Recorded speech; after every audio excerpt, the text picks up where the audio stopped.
Well, welcome back to the fifth and final week of the Spiritual Practices series. I hope that this series has been really great for you and has helped you build a vibrant and consistent devotional life. For this final week, we're actually going to be looking at the spiritual practice of Sabbath. So I don't know about you, but I grew up with this concept that Sabbath just simply meant Sunday or was something in the Old Testament that we don't really pay attention to anymore. But actually, I think this is a practice that could really cause us to grow close to God and be really beneficial, especially in the culture that we live in that's so fast-paced and so frantic. I think Sabbath could bring much-needed life in our devotional life. But I want to read out of Exodus chapter 20, where God gives the command for Sabbath. It says, "Remember the Sabbath day and keep it holy. 6 days you shall labor and do all the work, but the seventh day is a Sabbath to the Lord your God. On it you shall not do any work, you, your son, your daughter, your male servant or your female servant, your livestock or the sojourner who's in your gates. For in 6 days the Lord made heaven and earth, the sea, and all that is in them, and rested on the seventh day. Therefore the Lord blessed the Sabbath day and made it holy." So that was the first command that God gave to his people. The second command comes in Deuteronomy, and it's all the same except for where it roots it. So the first command in Exodus was rooted in the creation story of God made 6 days, rested on the seventh. On the second command, God said, "You shall remember that you were a slave in the land of Egypt, and the Lord your God brought you out with a mighty hand and an outstretched arm. Therefore, the Lord your God commanded you to keep the Sabbath day."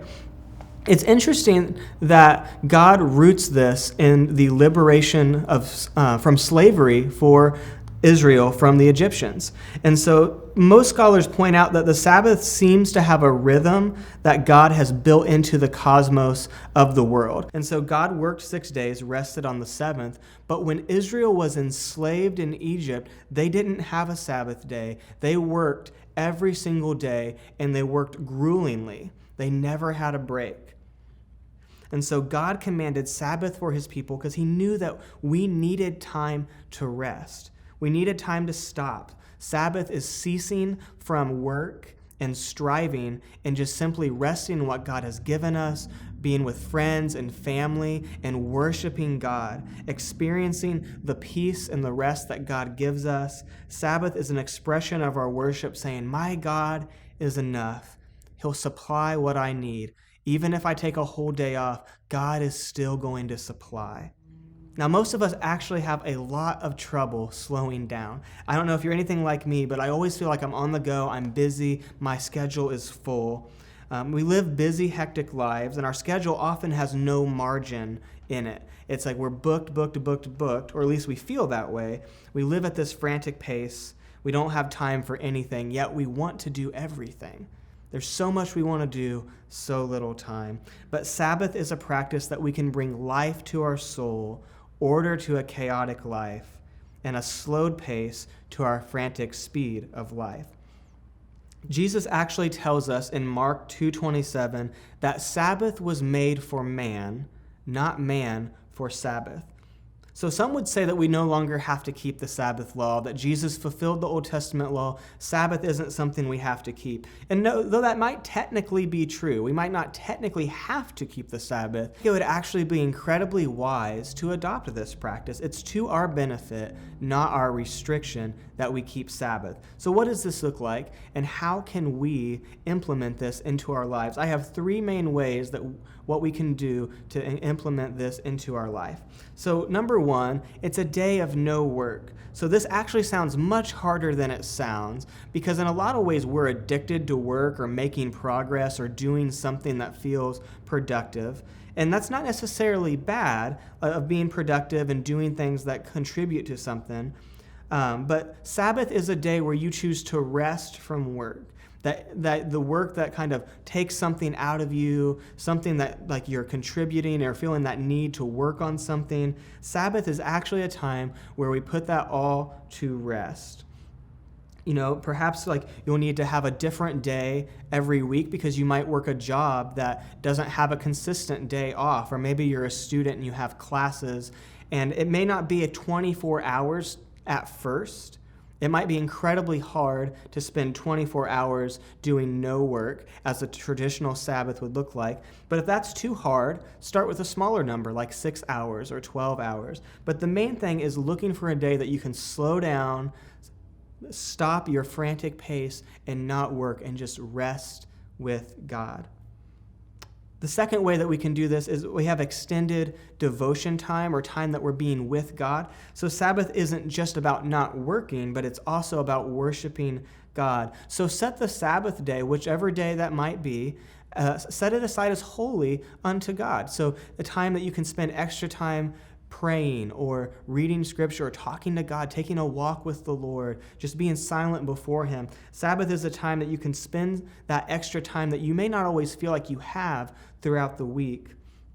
But do things on the Sabbath that help turn your eyes toward God. It's not just about not working, but also sending your eyes toward God.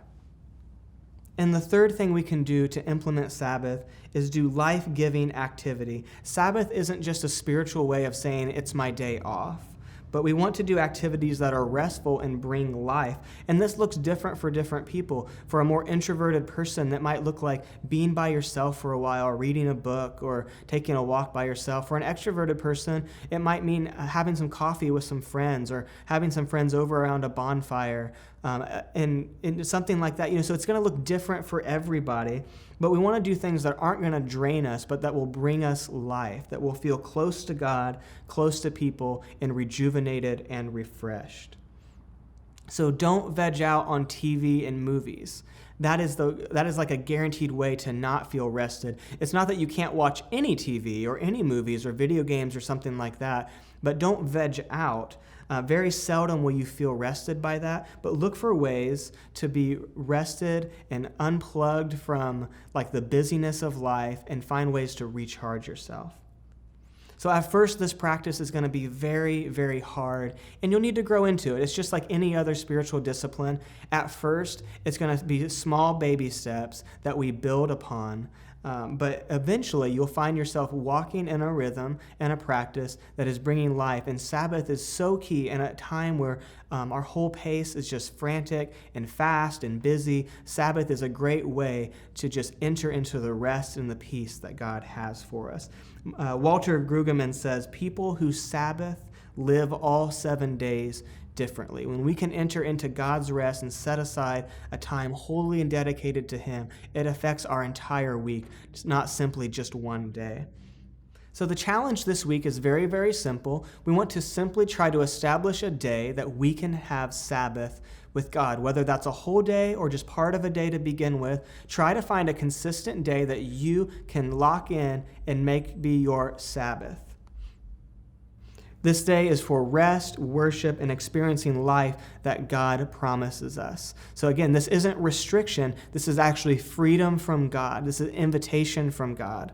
Well, thank you so much for watching this series. I hope that these tools and these practices that we've been sharing with you have given you a way to build upon and to expand your devotional life. I hope that this series will be something you can come back to and refer to for years and years to come. But may God watch over you, and may you experience the life that Jesus has for you.